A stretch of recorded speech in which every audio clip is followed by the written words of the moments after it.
Eh bien, salut à tous, c'est Chaperon, j'espère que vous avez passé une bonne soirée hier soir en compagnie de Night of Champions. Donc, moi j'ai passé une bonne soirée hier, j'ai adoré le pay-per-view, donc voilà et tout. Donc, je vais vous dire les résultats. Donc, ça a été une belle soirée, il y a eu de la bonne animation, des bons matchs, on peut dire. Donc, pour commencer les résultats, on va commencer par le kick-off. Donc, le kick-off qui a été présenté vers 1h30 à jusqu'à 2h du matin. Comme d'habitude, le kick-off sur YouTube, Yahoo, etc. Donc c'était un tag team tournament match number one contender.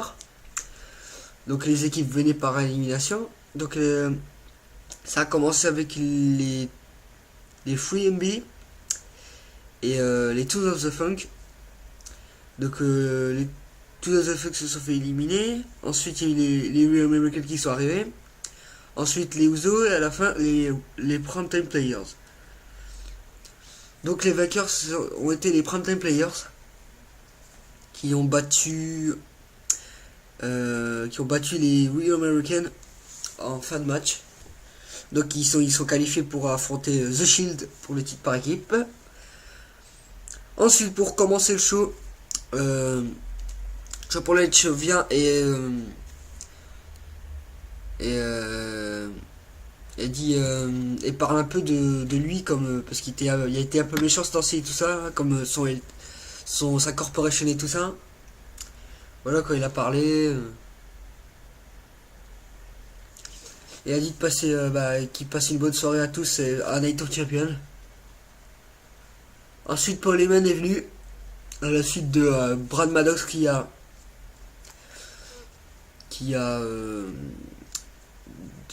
changé la stipulation de leur match. Donc c'est un handicap elimination match, no disqualification, parce que Paul Heyman s'adressait à Brad Maddox en lui disant que il va tricher en tapant l'arbitre.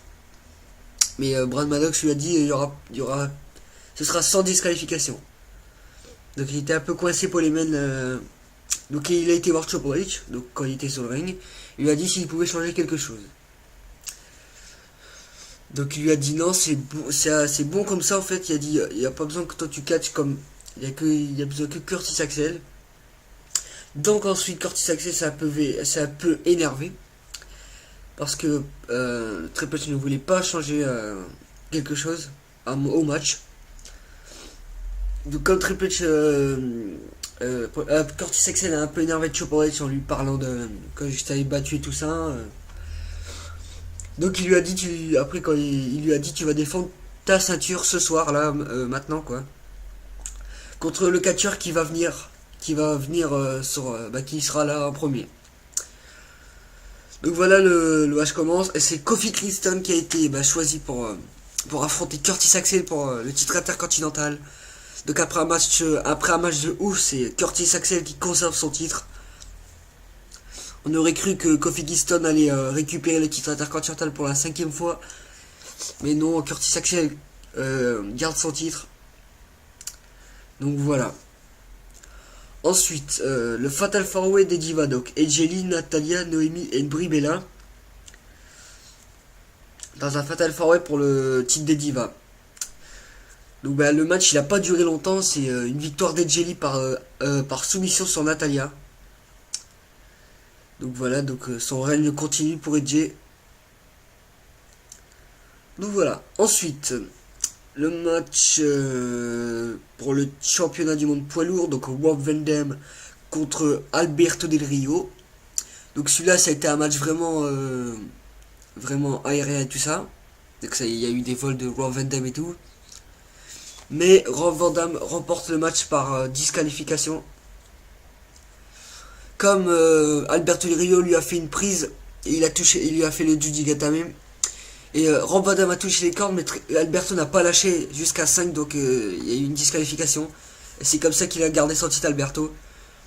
Ensuite, Rob Van Dam s'est occupé de lui en lui mettant le bon vieux saut sur le côté du ring avec une chaise. Je sais plus comment ça s'appelle.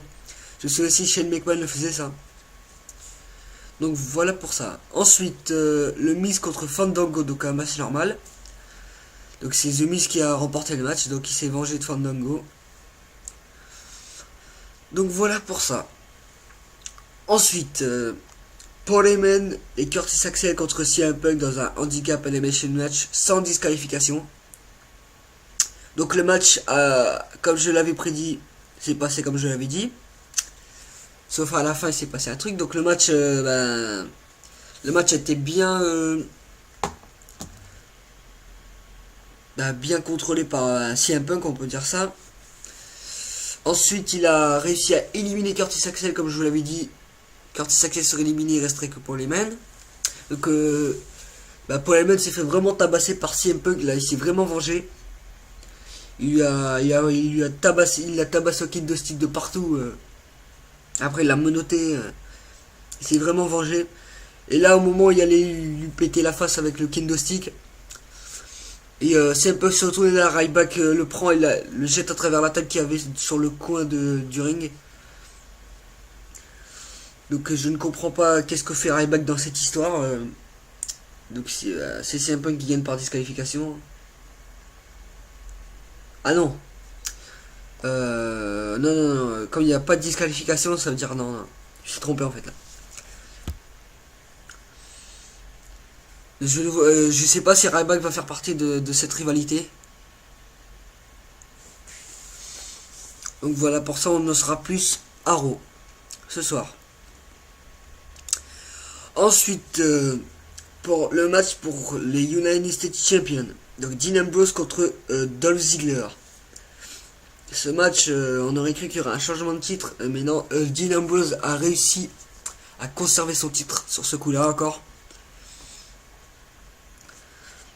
Donc voilà, on verra ça aussi. Ensuite, Seth Rollins et Roman Reigns contre les Primetime Players pour les WWE Tag Team Championship. Donc le match a été vraiment chaud. Quand même, il était bien. Mais les Shield remportent encore le match par, on peut dire par triche, comme d'habitude. Monsieur Roman Reigns avec son gros spear.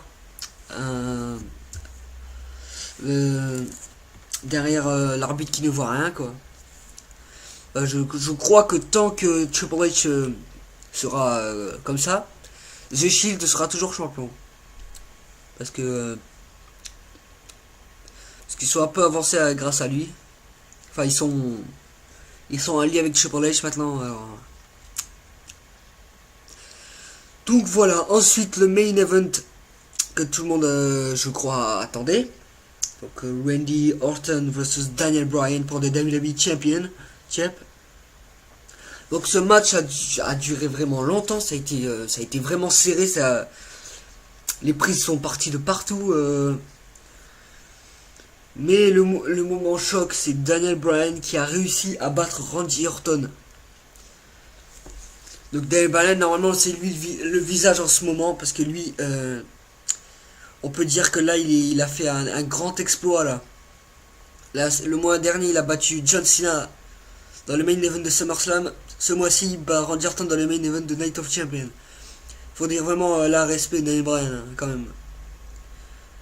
Non, on n'aurait pas cru que Randy Orton aurait perdu le titre comme ça, parce que normalement tant qu'il y avait la Corporation et tout ça, il devait conserver son titre, je crois, normalement jusqu'à l'arrivée de Cena.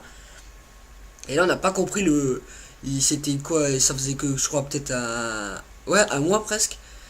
C'est un bon petit mois là, ça quelques semaines. Et là il perd son titre. Mais est-ce que, on sait pas, parce que là il a récupéré son titre Daniel Bryan. Mais est-ce qu'il va avoir des répercussions à Raw et tout ça? Parce que c'est pas fini je crois, cette rivalité là. Je le sens, ça va encore aller loin jusqu'à la fin d'année ou quoi. Hein. Je le sens vraiment, cette rivalité elle va encore continuer. Donc voilà, j'ai vraiment été fier de voir ce pay-per-view. Ça fait du bien, toujours voir un pay-per-view par mois, ça change un peu quoi. Un peu de gros matchs comme ça, ça fait du bien de voir ça. Donc voilà, je vais vous quitter sur ces mots et j'espère que vous avez apprécié mes résultats. J'espère que vous avez apprécié les résultats. J'espère que vous avez bien aimé ce pay-per-view. Je vous dis, on se retrouve pour, comme d'habitude, pour le résultat de WWE demain. Et voilà, je vous dis salut à tous et à demain pour WWE Raw.